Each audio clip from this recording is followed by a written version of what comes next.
মহারাজ, আপনি কিছু ঘোষণা করবেন বলেছিলেন, তাই দেখুন গোপাল সময়ে উপস্থিত হয়েছে, নইলে ব্যাটাকে রাজসভায় ত্রিসীমানায় দেখা যেত না। এই শুরু হলো মন্ত্রীর শয়তান। ভুল করছো মন্ত্রী। আমি বেশ কিছুদিন আগেই বলেছিলাম সভার সভাসদরা কে কিরকম কাজ করছে সে ব্যাপারে জিজ্ঞাসা করব, আর তার মধ্যে তুমিও পড়ো। আমি? হ্যাঁ, কেউ বাদ নেই, আমি নিজেও না। মহারাজ, কত কাজ আমাকে করতে হয় সে তো আপনি জানেনই। খেটে খেটে রোগা হয়ে গেলাম, তবে আর জিজ্ঞাসা করে লজ্জা দিচ্ছেন কেন? মন্ত্রী এত রোগা যে অনেক লোকের মাঝে চোখে পড়েন না। তেমনি মন্ত্রী অনেক কাজ করেন, তবে সেগুলো আমরা চোখে সেরকম দেখতে পাই না। এই যা। এখন বাক বিতণ্ডার সময় নয়। প্রজা পালনই হলো রাজধর্ম। আশা করি এখন প্রজারা কৃষ্ণনগরে সুখে শান্তিতেই আছে। তবে ভবিষ্যতে কোনো শত্রুর মোকাবিলা করতে, বিশেষ করে বিদেশি শত্রু হলে আমরা কতটা প্রস্তুত সেটা আমি জানতে চাইবো আমাদের সেনাপতির কাছে। আমি সেনাদের এমন ভাবে সাজিয়ে রাখছি যাতে যে কোনো রকম বিপজ্জনক পরিস্থিতিতে তারা একসঙ্গে ঝাঁপিয়ে পড়তে পারে। যদি আমাদের কোনো সেনা আহত হয় তাহলে সঙ্গে সঙ্গে তাকে যুদ্ধক্ষেত্র থেকে বার করে আনবার জন্য আমাদের কিছু সেনা সব সময় প্রস্তুত থাকবে। বেশ বেশ, এভাবেই প্রস্তুত থাকো। আর জ্যোতিষী, এবার তুমি বলো। মহারাজ, আমার গণনায় আর নতুন কিছু আবিষ্কার করার নেই। কৃষ্ণনগরে যে কোনো বিপদই আসুক না কেন, আপনি সফলভাবে সেই বিপদ কাটিয়ে উঠবেন। তবে কি? তবে গণনায় আমি দেখছি আপনার প্রশাসনের কেউ সর্বদাই নিজের লোভের জন্য আপনার ক্ষতি করার চেষ্টা করছে, তবে সে সফল হবে না। কি মহারাজ, আপনি বুঝুন জ্যোতিষী কি সাংঘাতিক কথা বলছেন। জ্যোতিষী একথা আগেও বলেছে মহারাজ, তবে কিনা এই কথাটাতে মন্ত্রী মশাই সব থেকে বেশি চিন্তিত হয়ে পড়েছেন মনে হচ্ছে। কারণ তোমার থেকে এই রাজ্যের প্রতি আমার চিন্তা অনেক বেশি। গোপাল, তোমরা এখন চুপ করো। আমি ওই কথার গুরুত্ব বুঝেছি মন্ত্রী, সেজন্যই তো আমি রাজ্য ছেড়ে এখন কোথাও যাচ্ছি। এবার সভাকবি, তুমি বলো, তুমি কি করেছো? আমি একটা সম্পূর্ণ কবিতা রচনা করেছি। বেশ বেশ বেশ, তা দু চার ছত্র শোনাও দেখি, কি লিখেছো? আজ্ঞে মহারাজ, এক্ষুনি শোনাচ্ছি। যদি সুখে থাকে প্রজা, শান্তি থাকে রাজ্যে, মন্ত্রী শান্তি থাকেন যদি শুধুই মহৎ কার্যে, যদি থাকে মাথার ওপর দয়ালু রাজার হাত, তবেই বুঝবে সবার পেটে রয়েছে গরম ভাত। বেশ বেশ, এবার বলো দেখি বিজ্ঞানী, তুমি কি আবিষ্কার করেছো? মহারাজ, আমি একটা যুগান্তকারী আবিষ্কার করতে চলেছি। যদি সেটা সম্পূর্ণ হয় তাহলে এই রাজবাড়ির অনেকের খাটনি কমে যাবে। তাই? তা কিরকম? আমি যান্ত্রিক মোটর গাড়ির যন্ত্রাংশের নকশা করেছি। তবে এখনো বাকি আছে কিছুটা। মানে জিনিসটা কিরকম? এটা যন্ত্রচালিত গাড়ি। এই গাড়ি চালাবে যন্ত্র। কোনো গরু, মোষ, ঘোড়া এই গাড়ি চালাতে প্রয়োজন হবে না। বলো কি বিজ্ঞানী, এই যে সত্যি এক ভয়ঙ্কর আবিষ্কার। এরকম একটা গাড়ি হলে মহারাজ আমি আর কোথাও হেঁটে যাব না, বিশেষ করে বাজারে। কোমরে বড় যন্ত্রণা হয় মহারাজ। চেহারার যে অবস্থা হয়েছে বুঝতেই পারছেন।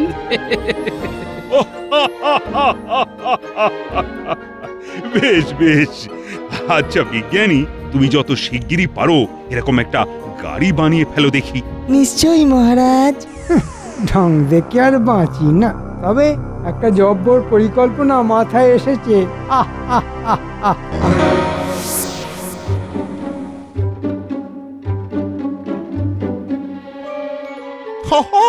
What a surprise!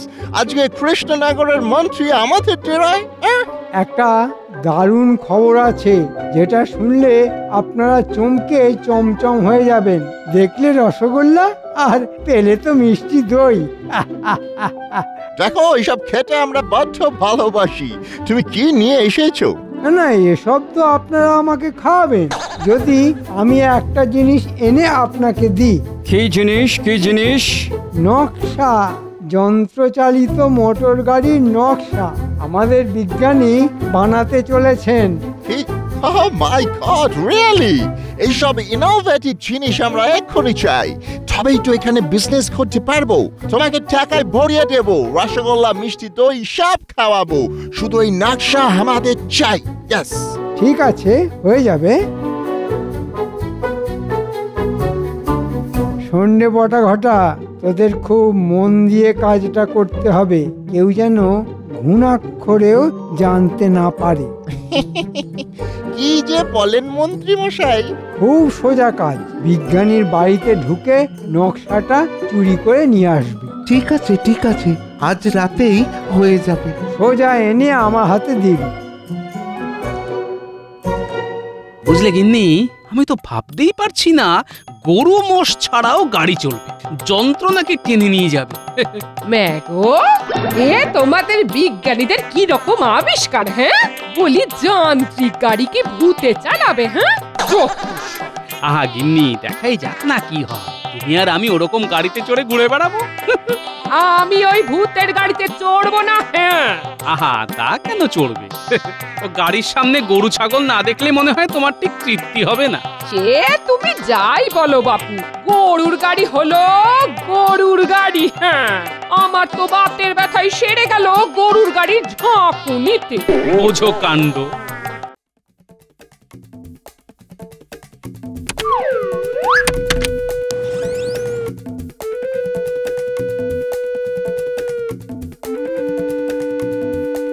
কোথায় নকশা দেখতে পাচ্ছিস? আমি তো কিছুই দেখতে পাচ্ছি না। এই বাপরে, কত যন্ত্র! এই লোকটা পুরো পাগল দেখছি। উনি না হাস্ত পাগল। হ্যাঁ, এখন মনে হচ্ছে ওই মন্ত্রী মশাইও পাগল হয়ে যাবে। এই তো নকশা, বাহ, পেয়ে গেছি। এ তো কিছুই বুঝতে পারছি না। তোর তো বোঝার দরকার কি রে? হ্যাঁ, এই পাগল বিজ্ঞানী বুঝেছে আর ওই মন্ত্রী মশাই বুঝবে। চ চ চ চ চ। এই যে পুরো নকশা আমার হাতে, এখন আমি দৌড়ে পালাবো। কে কে কে কে কে কে সাবাস, দারুণ কাজ করেছিস তোরা। তবে বিজ্ঞানী জেগে গিয়েছিল। তাহলে বুঝেছে যে এটা চুরি হয়েছে। তাতে কিছু যদিও হয়নি, আমার যা কাজ তার মধ্যেই হয়ে যাবে। আমাদের ওই বাকি টাকাটা? দেখলি তো কত সহজ কাজ, তোরা খালি টাকা চাইছিস। হুজুর, আপনি তো আমাদের ভরসা। সবুর কর, সবুর কর, ঠিক টাকা পেয়ে যাবি। দারুণ মন্ত্রী, দারুণ, তুমি খুব ভালো কাজ করিয়াছো। ইয়েস। মাই গড, আমার কাছেও এরকম কোনো যন্ত্র নেই যা তোমার এই বিজ্ঞানীর আবিষ্কার। মন্ত্রী, তুমি দাঁড়িয়ে থাকো, তোমার কাদের পুরস্কার তুমি পাবে। আমরা ব্রিটিশরা কথা দিলে কথা রাখে, তোমাদের মতো নয়। এক ঘোড়া মোহর তুমি আজ পাচ্ছ মন্ত্রী। আপনাদের অশেষ কৃপা। তোমাকেও ধন্যবাদ। বিজ্ঞানীকে দেখতে পাচ্ছি না। মহারাজ, মনে হয় বিজ্ঞানী একেবারে ওই যন্ত্রচালিত গাড়ি করেই রাজসভায় আসবে। মহারাজ, বিজ্ঞানী কিন্তু সচরাচর দেরি করে না। এ কি বিজ্ঞানী, এ কি তোমার অবস্থা? তোমাকে দেখে তো মনে হচ্ছে তোমার একদিনেই 10 বছর বয়স বেড়ে গেছে। আমার সর্বনাশ হয়ে গেছে মহারাজ। সর্বনাশ? কি সর্বনাশ? কে করেছে তোমার সর্বনাশ? কে করেছে মহারাজ বলতে পারবো না, তবে সর্বনাশের কারণ হলো আমার যন্ত্রচালিত গাড়ির সম্পূর্ণ নকশা চুরি হয়ে গেছে। সে কি? কাল রাতে আমার বাড়িতে চোর এসেছিল। হ্যাঁ, তারা এসে আমার নকশা চুরি করেছে। সেই চোর দুটোকে তুমি চিনতে পেরেছো? রাতের অন্ধকারে আমি ভালো বুঝতে পারিনি মহারাজ। সারা রাত ধরে আমি খালি ভেবেছি আমি কি করব। ঠিক আছে, ঠিক আছে বিজ্ঞানী, তুমি এখন বসে আগে বিশ্রাম নাও। একটা কথা তোমাকে বলি, যে অন্যের ক্ষতি করে বা চুরি করে আমার রাজ্যে কিন্তু কেউ পার পায় না। নির্ভুল মহারাজ, এটা আপনি ঠিক কথা বলেছেন। এমন ভাবে গোপনে কাজটা সেরেছি আপনি কেন কাকপক্ষীতেও টের পাবে না। আমি এই নকশা চুরির তদন্ত ভার গোপালের হাতে দিতে চাই। কি গোপাল, তুমি রাজি আছো তো? রাজি মহারাজ। আপনাকে আপনাকে অনেক ধন্যবাদ মহারাজ। মাফ করবেন মহারাজ, কিন্তু আপনি গোপালকে কি করে এত বড় একটা গুরুত্বপূর্ণ কাজের ভার দিলেন তা জানতে পারি কি?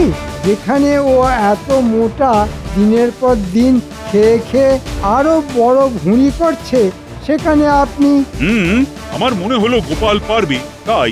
কি করে পারবে মহারাজ? তদন্তের কাজে কত এদিক ওদিক দৌড়ে যেতে হয়, সেসব কি গোপাল পারবে? ওর তো নড়তে চড়তেই 6 মাস। তাও ভাগ্য ভালো বলনি যে আমার 18 মাসে বছর। ঠিক তাই, তোমার সম্পর্কে সেটাই বলা উচিত ছিল। মহারাজ, আপনি আমার চেহারা আর গোপালের চেহারার একবার তুলনা করুন। আমি কত পাতলা, কত জোরে দৌড়াতে পারি, আর গোপাল। মন্ত্রী, আমি গোপালকেই এই তদন্তের কাজে উপযুক্ত মনে করছি। এই নিয়ে আর কোনো কথা শুনতে আমি পছন্দ করছি না। আমার আর কি, আমার যা মোহর পাবার হয়ে গেছে, সেই সব নিয়ে আমি এখন আনন্দে থাকি। মন্ত্রীর নিশ্চয়ই কিছু বাজে মতলব আছে, ওকে একটু চোখে চোখে রাখতে হবে। কে হতে পারে নকশা চোর? চোর সব ছেড়ে বিজ্ঞানীর নকশা চুরি করলো কেন? না, এখানে চোরদের ওপরেও বড় কোনো মাথা কাজ করছে বলে মনে হচ্ছে। নাতি নাতনিদেরও একটু বলে রাখা দরকার, সবাইকে সতর্ক।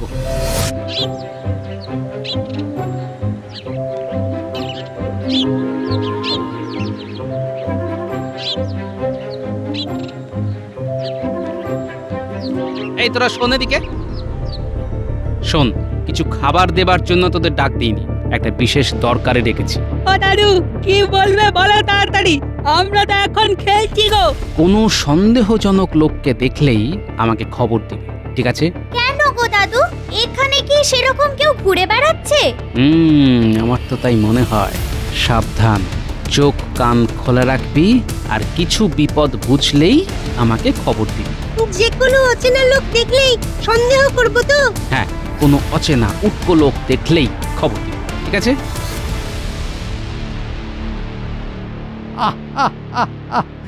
ভাবা যাচ্ছে না যে গোপাল এসেছে আমার বাড়িতে তদন্তের কাজে। সেরকম হলে তদন্তের কাজে আমাকে রাজার কাছেও যেতে হতে পারে। ভালোই আছো গোপাল, হ্যাঁ? তদন্তের কাজে এদিক ওদিক মনের আনন্দে ঘুরে বেড়াচ্ছ, সে কাজের কাজ হোক চাই নাই হোক। মন্ত্রী মশাই, আপনি এত সুন্দর জিনিস কোথায় পেলেন? এ তো আমাদের দেশের তৈরি বলে মনে হচ্ছে না। এটা আপনি কোনো বিদেশির কাছ থেকে কিনেছেন নাকি? হ্যাঁ, আমার এক বন্ধু আমাকে দিয়েছে। বাবা, এত দামি জিনিস আপনার বন্ধু এনে দিয়েছে? কে সে? সবাইকে কি তুমি চিনবে নাকি? আপনি এটা কবে কার কাছ থেকে পেয়েছেন? আর ওই সুন্দর কলসিটা? ওটাও আমার এক বন্ধু দিয়েছে। সে কি কোনো বিদেশি বন্ধু? রাজ্যের মন্ত্রীকে জেরা করতে গেলে মহারাজের কাছ থেকে নির্দেশপত্র আনতে হয় গোপাল, সেটা কি তোমার জানা আছে? বিলক্ষণ, আমি তো জিজ্ঞেস করলাম, তাতেই আপনি ভারী চিন্তায় পড়ে গেলেন দেখছি। আচ্ছা, এখন চলি।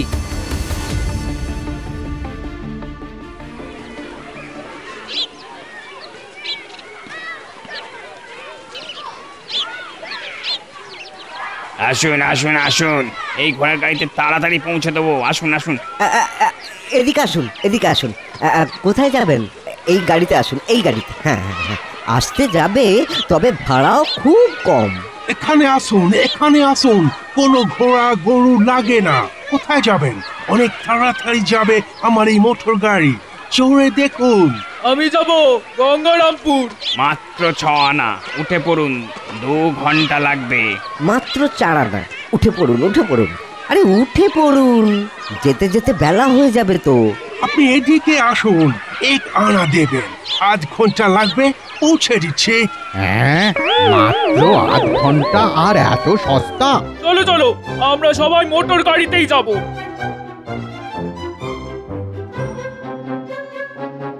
না, এই বিহিত করতেই হবে। আজ তো ঘোড়াকে দানা পানি খাওয়ানোর টাকাটুকু উঠলো না। সর্বনাশ! হ্যাঁ, ওদের মোটর গাড়ি এইভাবে যদি চলতে থাকে তাহলে তো আমরা না খেতে পেয়ে পথে বসবো। চলো চলো, হ্যাঁ চল, গোপালের কাছে চলো। এই গোপালের কাছে এই চল। একটা সমাধান করতেই হবে। চল চল চল, চলো চলো।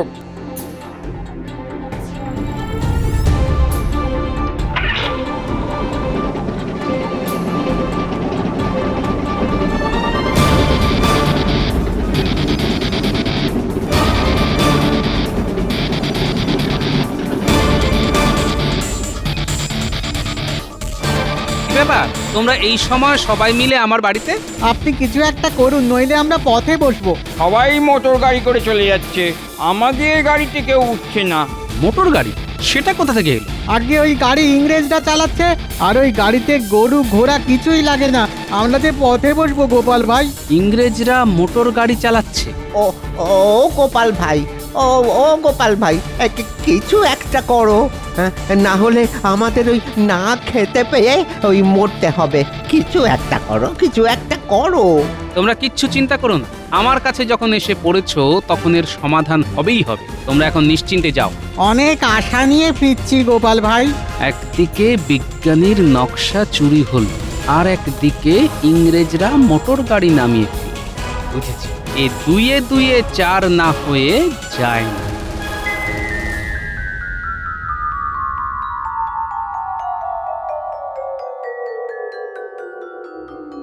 কি বুঝছো বিজ্ঞানী?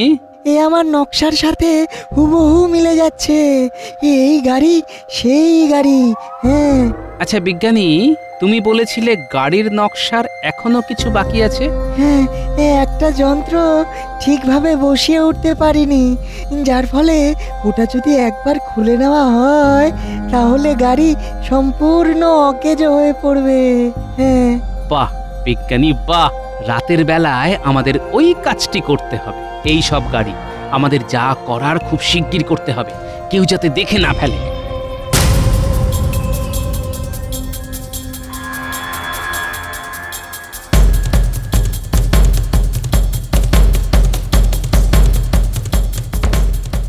আমাদের কি করতে হবে? বুঝেছি।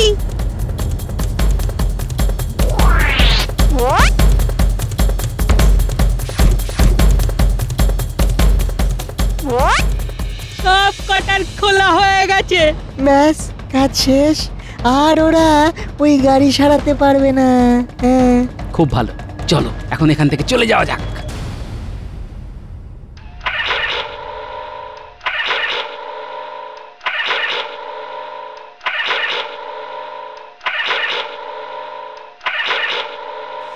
এইসব কি? মাই গড, গাড়িটা সব খারাপ হইয়া গিয়াছে। ইহা মন্ত্রীর চালাকি। উহাকে হয় গাড়ি সারাইয়ে দিতে হবে, নয় আমাদের মোহর ফেরত দিতে হইবে।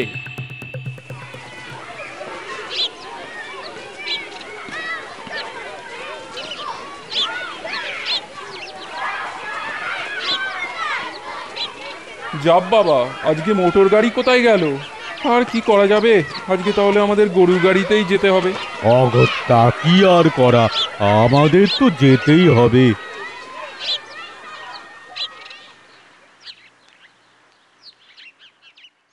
এখানে দাঁড়িয়ে কিছু হইবে না, চলুন চলুন সবার মন্ত্রীর বাড়িতে। আমাদের টাকা না দিলে আমরা শুট করব। ইয়েস, ও আমাদের চিট করিয়াছে, আমরা উহাকে দেখিয়া লইব।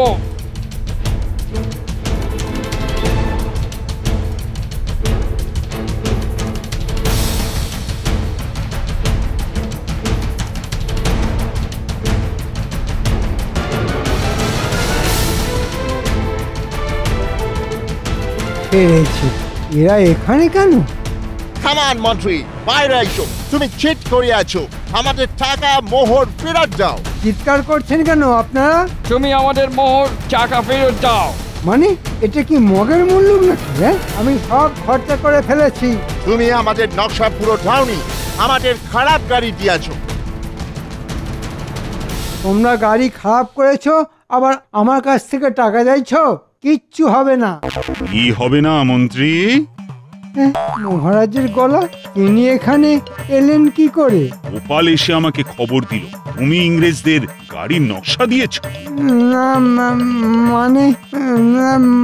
মানে রাজা, তোমার মন্ত্রী আমাদের মোটর গাড়ির নকশা দিয়েছিল, আমরা তার জন্য মন্ত্রীকে 1 কলসি মোহর দিয়েছি। বাহ, চমৎকার। তাহলে আমার ঘর থেকে হ্যাঁ, মন্ত্রী চুরি করিয়েছিল ছিচকে চোর দিয়ে। কিন্তু তোমার মন্ত্রী এখন আমাদের টাকা ফেরত দিচ্ছে না।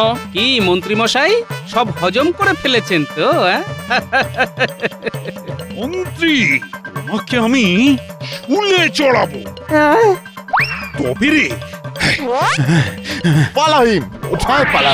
আমি তোমাকে গান দিয়ে শুট করিব। ওরে বাবা রে, কি আছো? বাঁচাও, দাঁড়াও মন্ত্রী, বাঁচাও, কি আছো? বাঁচাও। আরে দাঁড়াও, কি হলো? আয় পালাবে, দাঁড়াও। বিজ্ঞানী, এই যে তোমার নকশা, কিন্তু ওই গাড়িগুলোর কি হবে সেটাই ভাবছি। পড়ে থাক, আমি যেদিন সম্পূর্ণ বানিয়ে উঠতে পারবো সেদিনই সার্থকতা পাবে মোটর গাড়ি। তবে এই গাড়ি বাণিজ্যের জন্য হবে না। ঠিক, তাহলে অত গরু আর ঘোড়ার আর তাদের মালিকদের কি হবে? ওদেরও তো বাঁচাতে হবে, তাই না? ঠিক বলেছো গোপাল, চলো সবাই রাজসভার দিকে যাই। মহারাজ মন্ত্রীকে বেঁধে নিয়ে এলো বলে